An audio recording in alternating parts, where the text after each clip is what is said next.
بسم اللہ الرحمن الرحیم۔ السلام علیکم اسٹوڈنٹس، ہوپ سو آپ سب لوگ خیریت سے ہوں گے۔ آج ہمارا لیکچر نمبر 13 ہے، سوشیالوجی پارٹ سیکنڈ۔ تو آج ہم نے ایک نیا ٹاپک سٹارٹ کرنا ہے، اور ہمارا جو ٹاپک ہے وہ ہے یورپی یا انگریزی لوگ۔ تو اس میں ہم دیکھتے ہیں کہ انگریزی ثقافت یا انگریزی یا یورپی لوگ تھے وہ کب آئے، کیسے آئے، اور پھر ان کی جو ثقافت تھی ان کی ثقافت نے ہماری ثقافت پر کیا اثرات ڈالے۔ تو 1498 میں، ٹھیک ہے، یہاں پہ آپ کی اس لیکچر میں سلائیڈ میں 1948 لکھا ہوا ہے، آپ نے یہ نہیں دیکھنا، یہ ہے 1498، ٹھیک ہو گیا۔ تو یہ مسٹیک ہو گئی ہے، آپ نے اس کو نہیں، آپ نے اپنے بک سے دیکھتے ہیں، وہ ہے ہمارے پاس 1498 میں یورپ اور ہندوستان کے درمیان سمندری راستہ کھل گیا۔ پرتگالی، ڈچ، فرانسیسی اور برطانوی تاجروں نے اپنے تعلقات استوار کیے۔ ان میں برطانوی تاجروں نے میدان مارا اور تجارت کے ساتھ ساتھ سیاسی عمل دخل بھی قائم کیا اور ایک ایسٹ انڈیا کمپنی بنائی، حتیٰ کہ 1857 میں مغلوں کا آخری بادشاہ بگدوش کر دیا گیا اور ہندو پاکستان میں برطانوی راج کی ابتدا ہوئی۔ برطانوی ثقافت نے اپنے پر پھیلائے اور انگریزی کو سرکاری زبان قرار دے دیا، جس سے سیاسی، معاشی، انتظامی، تعلیمی اور قانونی اداروں کو برطانوی اداروں کے انداز پر ڈھالا گیا۔ ساتھ ہی صنعت و حرفت، آرٹ اور سائنس نے بھی اس معاشرے کو متاثر کیا۔ 1947 میں آخر ہند کی تقسیم ہوئی اور پاکستان و بھارت دو علیحدہ اور آزاد حکومتیں یا ریاستیں وجود میں آئیں، ٹھیک ہو گیا۔ ابھی ویسے بھی اگست کا مہینہ چل رہا ہے اور آپ نے 2-3 دن پہلے ہی 14 اگست منایا ہے، انڈیپینڈنس ڈے منایا آپ لوگوں نے، ٹھیک ہے۔ تو اب ہم کہاں تک پہنچ چکے کہ پاکستان کا وجود قائم ہو چکا، پاکستان بن چکا، اور پھر اب ہم نے کیا دیکھنا ہے کہ انگریزی ثقافت کے اثرات۔ تو انگریزوں کی ہندوستان پر حکومت تقریباً 100 سال قائم رہی۔ اس دور میں انگریز آئے اور اپنے ساتھ اپنی ثقافت بھی لائے، جس کے اثرات ہماری اس ثقافت پر پڑے جو مغلیہ دور میں قائم ہوئی تھی۔ تو پہلی ہیڈنگ ہمارے پاس ہے لباس کا انداز۔ لباس بھی انگریزی انداز کا اپنایا جانے لگا، جس میں فیشن و اوریانی کو فوقیت ملی۔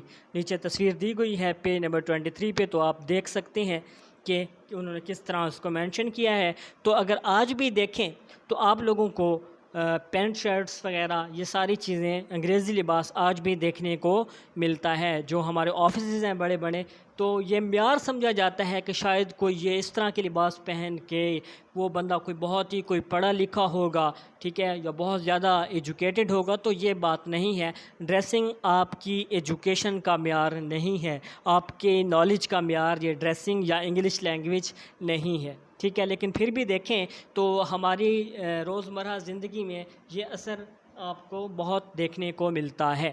اور دوسری چیز دیکھیں، انگریزی بطور سرکاری زبان، انگریزی زبان کو فارسی کی جگہ سرکاری زبان بنایا گیا، جس سے سرکاری ملازمت کے لیے انگریزی سیکھنا لازمی ہو گیا۔ اس کا نقصان یہ ہوا کہ وہ علم و ادب جو فارسی زبان میں موجود تھا اس پر سے توجہ کم ہونے لگی اور انگریزی ادب پر توجہ بڑھ گئی، جس سے اخلاق و اعلیٰ کردار کے وہ اصول جو فارسی کتب میں موجود تھے وہ ہماری معاشرتی زندگی سے نکل گئے۔ کیوں نکل گئے؟ کیونکہ ان کو پھر پڑھتا بھی کوئی نہیں تھا، ٹھیک ہے۔ سرکاری زبان جو تھی ملازمت کے لیے، پھر وہ انگریزی زبان سیکھنا لازمی ہو گیا، تو پھر وہ جو فارسی میں ہمارا علم و ادب جو پڑھا تھا، جو خزانے پڑھے تھے، وہ پھر کوئی بھی نہیں پڑھتا تھا، تو اس سے ہمیں بہت نقصان ہوا۔ تو تیسری ہیڈنگ دیکھیں کہ انگریزی معمولات کے اثرات۔ اسلام کے وہ ثقافتی معمولات جو ہند کے معاشرے پر غالب تھے کمزور پڑنے لگے، کیونکہ ان کی جگہ انگریزی معمولات آ گئے، جن میں دیوانی و فوجداری ضابطے بھی شامل ہیں۔ اور چوتھی چیز دیکھیں، آزادی کی تحریک ہے۔ انگریز کی غلامی سے آزادی کی تحریک بلند ہوئی، کیونکہ 800 سال تک ہند کا معاشرہ آزادی کے فضا میں پروان چڑھا تھا، اس لیے غلامی کو ہرگز قبول نہ کیا، بلکہ علم بغاوت غلامی کے خلاف بلند کر دیا، ٹھیک ہے۔ یہ اثرات بھی ہوا کہ آزادی کی تحریک بھی سٹارٹ ہو گئی۔ اور پانچویں اور آخری ہیڈنگ ہے آج کی، وہ ہے مسلم انگریز مخالفت۔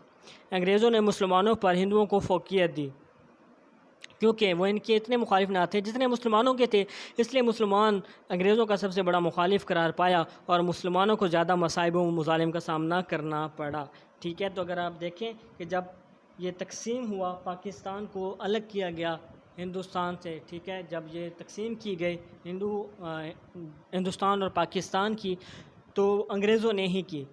ٹھیک ہے، تو وہ انگریزوں کو اتنا برا، انگریز جو تھے وہ ہندوؤں کو اتنا برا نہیں سمجھتے تھے جتنا وہ مسلمانوں کو سمجھتے تھے. تو تقسیم کے وقت بھی مسلمانوں کے ساتھ بہت ناانصافیاں کی. پاکستان جب بنایا، تقسیم کیا گیا، تو مسلمانوں کے ساتھ، پاکستانیوں کے ساتھ بہت سی ناانصافیاں کی گئیں، صرف اسی وجہ سے کہ وہ مسلمانوں کے خلاف تھے. انگریز لوگ مسلمانوں کو اچھا نہیں سمجھتے تھے، اور آج تک دیکھ لیں ہمیں مسلمانوں کو اچھا نہیں سمجھا جاتا انگریزوں کی نظر میں. تو انہوں نے ہندوؤں پر تو اپنے بہت سارے احسانات کر دیے، لیکن جو ہمارا مسلمان تھے ان پر بہت ظلم ڈھائے گئے، اور تقسیم جب کی گئی تو بھی ہمارے ساتھ ناانصافیاں کی گئی. ہمارے بہت سے جو علاقے تھے مسلم اکثریت والے علاقے، وہ ہندوستان کو دے دیے گئے. ٹھیک ہے، تو آج یہ کچھ ہیڈنگز ہیں، بقایا جو اس کی رہ جائیں گی وہ انشاءاللہ ہم نیکسٹ لیکچر میں دیکھیں گے. ہوپ سو آپ لوگ ساتھ ساتھ اس کو پڑھتے آ رہے ہوں گے اور کلیئر کرتے آ رہے ہوں گے. زیادہ لینگتھی لیکچر نہیں ہوتا اس کا، کیونکہ یہ ہسٹری سے ریلیٹڈ ہے، تو اس کو میں نے کم میں ڈیوائڈ کیا ہوا ہے.